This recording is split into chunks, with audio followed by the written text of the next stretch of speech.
তোমাদের সাথে শেয়ার করছি সহজ বাবুর স্কুল টিফিন রেসিপি। তো এটা তোমরা তোমাদের বাচ্চাদেরকে ইভিনিং স্ন্যাক্সেও দিতে পারো।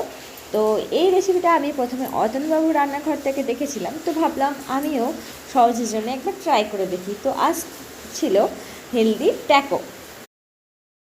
আগের দিন রাত্রেবেলায় আটাটাকে ভালো করে মেখে আলু সিদ্ধ করে সবজিটাকে একটু ফ্রিজে রেখে দিয়েছিলাম। পরের দিন ওই আটার ডো থেকে ছোটো ছোটো করে লেচি কেটে ছোটো ছোটো রুটির মতো করে সেঁকে নিয়েছিলাম। আর মশলাটা তেলেতে জিরে ফোড়ন দিয়ে সবজিটাকে ভালো করে ভেজে নুন হলুদ গোলমরিচ গুঁড়ো দিয়ে আলুটা দিয়ে ভালোভাবে করে নিয়েছিলাম।